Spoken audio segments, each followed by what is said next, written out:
Hai teman-teman semua, perkenalkan nama saya Gracia Elizabeth Mencera Harusun. Biasanya saya dipanggil Nesya. Saya akan membacakan tentang Santa Monica.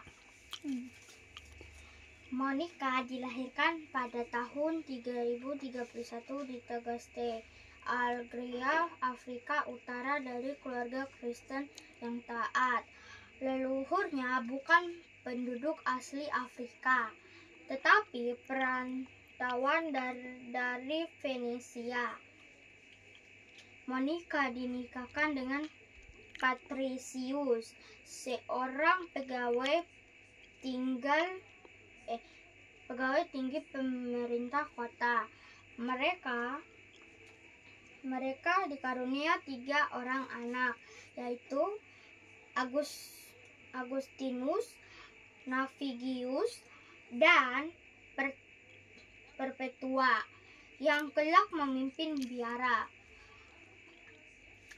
Patricius seorang kafir.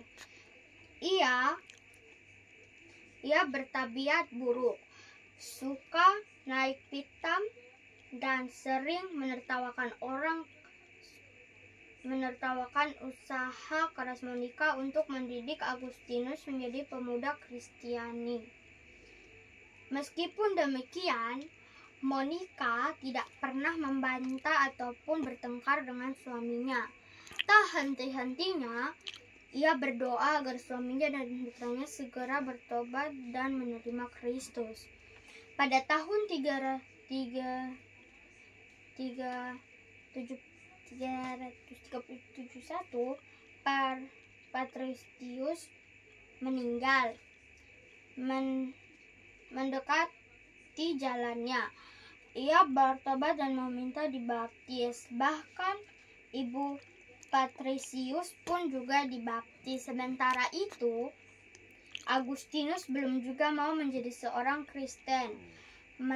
Meski tidak ada tanda-tanda bahwa doanya dikabulkan oleh Tuhan, Monica dengan tetap berdoa untuk Agustinus dengan setiap kali air mata mengalir dari kedua matanya. Tuhan mendengar keluh kesah Monica dan menguatkannya dengan suatu mimpi. Dalam mimpinya, Monica melihat dirinya sendiri berada di atas sebuah mister dari kayu. Kemudian seorang pemuda yang berseri-seri dan bercahaya wajahnya.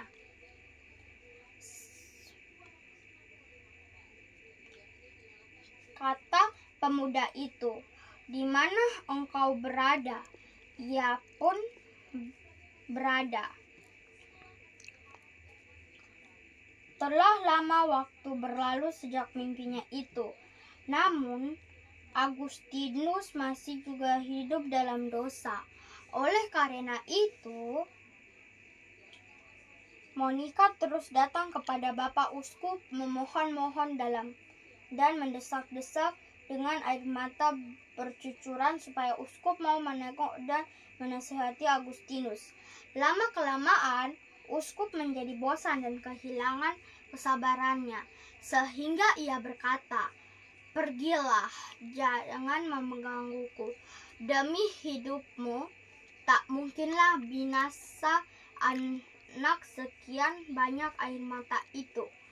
Monica amat gembira sebab ia percaya pada apa yang dikatakan Bapak Uskup bahwa Agustinus tidak mungkin binasa.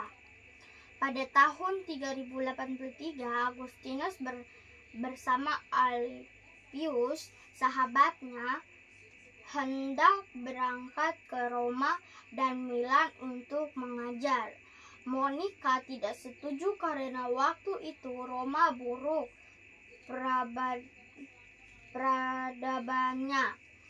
Di pantai menjelang keberangkatannya, Monica menawarkan hanya 2 pilihan kepada Agustinus: pulang dengannya atau Monica ikut dengan Agustinus ke Italia. Dengan tipu dayanya, Agustinus meninggalkan ibunya seorang diri di kapel yang terletak di tepi pantai. Sementara ia dan Elpius berlayar ke Italia. Monica amat sedih. Seorang diri ia menyusul Agustinus ke Italia. Penderitaannya berat ditanggungnya, terutama karena kapal yang ditumpanginya hampir karam karena badai. Tuhan menguatkan Monica dengan janjinya bahwa ia akan bertemu dengan putranya sesampainya di Italia. Monica bersahabat baik dengan Este Ambrius, uskup kota Milan. Agustinus mulai tertarik dengan khobat dan ajaran-ajaran uskup Ambrosius hingga akhirnya dibaptis. 2 bulan kemudian, yaitu bulan Juni tahun 3087, Agustinus dan Monica berencana pulang kembali ke Tagastea, Afrika. Dalam berjalan pulang, mereka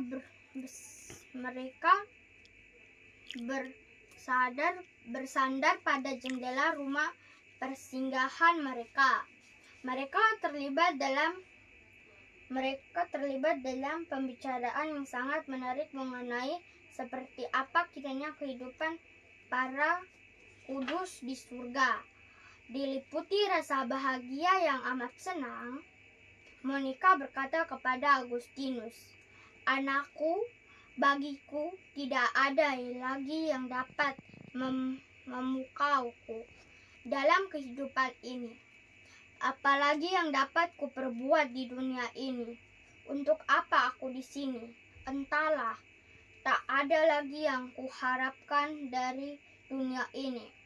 Ada suatu hal saja yang tadinya masih membuat aku ingin tinggal cukup lama dalam kehidupan ini, yaitu melihat engkau menjadi Kristen Katolik sebelum aku mati. Keinginanku sudah dikabulkan secara berlimpah dalam apa yang telah diberikan Allah kepadaku.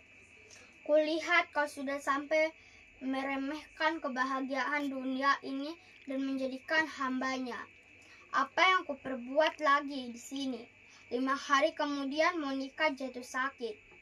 Kepada kedua putranya, Monica berpesan, "Yang kuminta kepada kalian hanyalah supaya kalian memperingatkan aku di altar Tuhan, di mana saja kalian berada, hanya supaya ia diingat di altarmu." Itulah keinginannya, sebab ia telah melayani altar itu tanpa melewati 1 hari pun. Pada hari yang ke-9, Monica wafat dalam usia 56 tahun. Santa Monica dihormati sebagai pelindung ibu rumah tangga. Pestanya dirayakan setiap tanggal 27 Agustus. Oke teman-teman, jadi hari tadi aku baru pulang agama. Nah teman-teman, aku pulang agama itu, aku tuh sebenarnya kalau itu tuh aku kerjain PR agama di rumah. Setelah itu kalau pergi ke sekolahnya PR agama yang guruku suruh, itu tuh sebenarnya aku udah kerjakan. Terus yang aku kerjakan di rumah itu pas dikoreksi tuh aku dapat nilai 100. Nah jadi teman-teman, kalau jadi setiap aku pergi ke sekolah,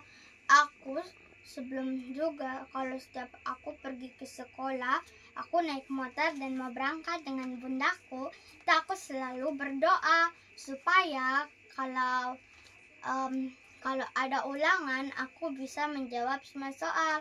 Nah jadi teman-teman, kalian jangan lupa ya like, comment, dan subscribe ya teman-teman. Dadah.